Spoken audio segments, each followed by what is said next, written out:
إلهي لست للفردوس أعلى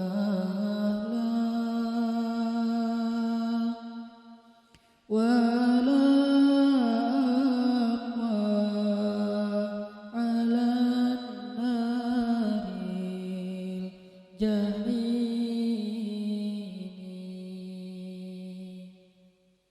فهب لي توبة واغفر ذنوبي فإنك غافر الذنب العظيم.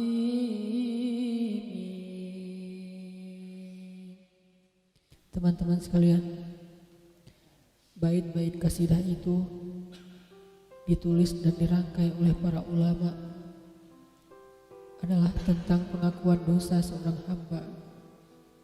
Ketika seorang hamba berada di puncak penyesalan dan merasa tahu diri bahwa dia adalah seorang hamba yang kotor, sehingga dia mengatakan, Ilahi lastu lil firdausi ahla.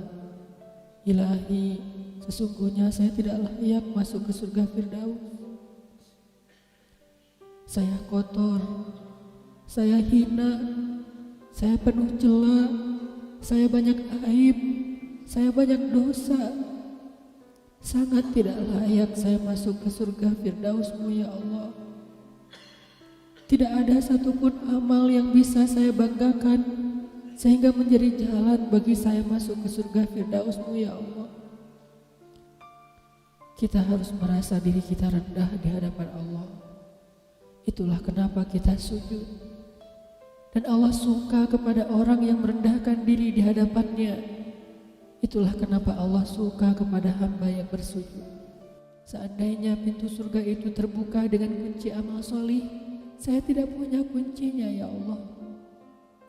Saya beramal solih tetapi belum layak untuk membuka pintu surga.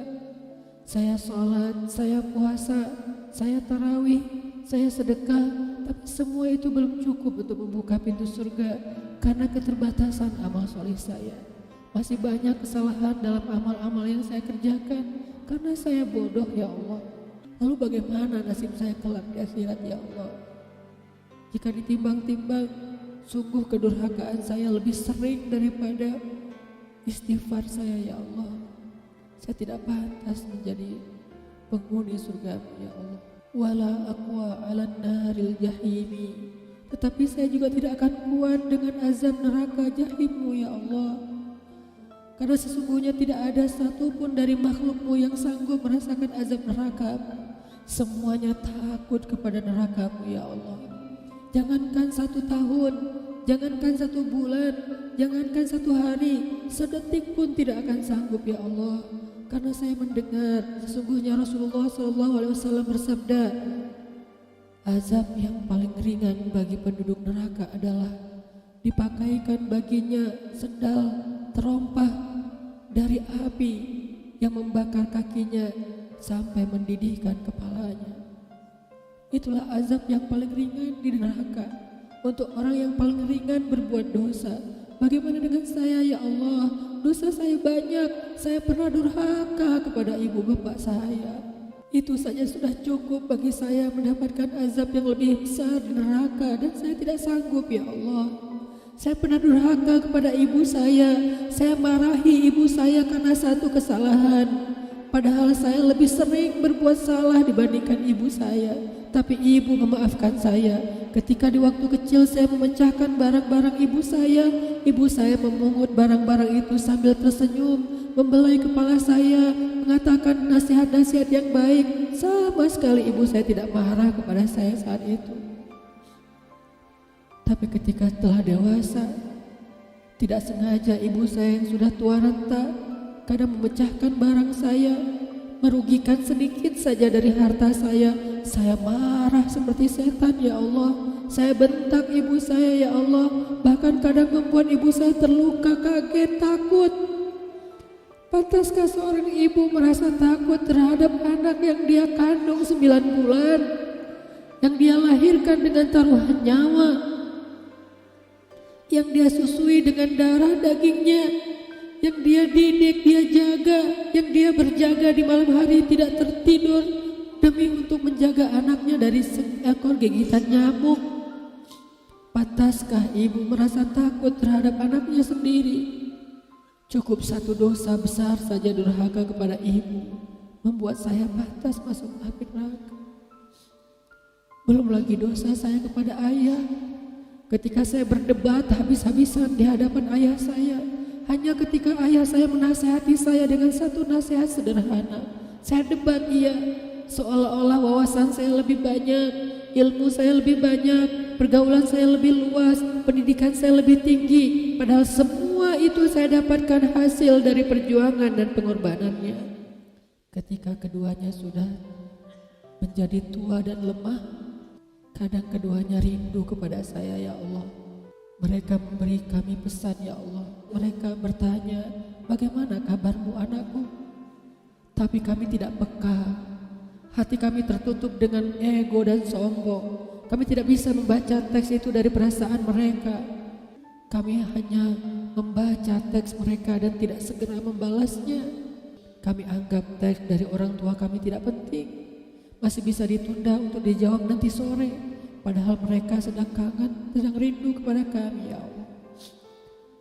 Mereka tidak mengatakan kami rindu kepadamu wahai anakku, karena mereka tahu kalimat itu akan mengganggu kami. Kalimat itu akan menjadikan hari kami tidak lagi mudah. Kalimat itu akan merusak konsentrasi kami dalam bekerja. Kalimat itu akan menghalangi banyak urusan kami, sehingga mereka menahan diri. Mereka hanya bertanya, apa kabar kami? Lalu kapan kami berbakti kepada mereka, ya Allah? Sampai seusia ini kami masih merepotkan mereka, ya Allah. Kapan kami akan berbakti kepada mereka? Rasanya kami lupa. Entah kapan kami pernah memijat kaki mereka setelah mereka seharian bekerja. Entah kapan kami pernah memberikan minuman hangat untuk mereka. Kami durhaka kepada orang tua kami, ya Allah. Bahkan setelah mereka wafat, kami lupa mendoakan mereka di dalam sholat kami. Harusnya kami disiksa di api neraka, tetapi kami tidak kuat, ya Allah. Belum lagi durhaka, kedurhakaan kami yang lain, dosa-dosa besar kami yang lain. Kami pernah bermaksiat kepadamu diam-diam, ya Allah. Kami pernah berbuat dosa diam-diam, dan padahal kami tahu itu dosa besar. Tapi kami tidak peduli, kami tidak takut kepadamu. Seolah-olah ancamanmu itu hanyalah mitos, seolah-olah ancamanmu itu hanyalah fiktif, seolah-olah apa yang kau firmankan di dalam Al-Quran itu tidak benar-benar ada. Kami sombong menantangmu dengan berbuat dosa.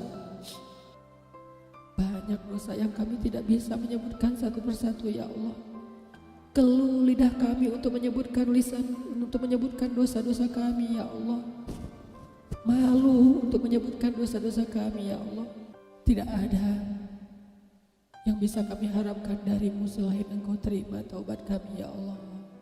Fahabli taubatan, beri kami taubat yang nasuha, ya Allah. Terima taubat kami, ya Allah. Kami belum berani meminta surgamu, kami juga tidak akan kuat dengan nerakamu. Kami meminta, terimalah taubat kami, penyesalan kami, janji kami untuk kembali kepadamu, memperbaiki diri. Teman-teman sekalian, mari kita baca bait itu dengan penyesalan.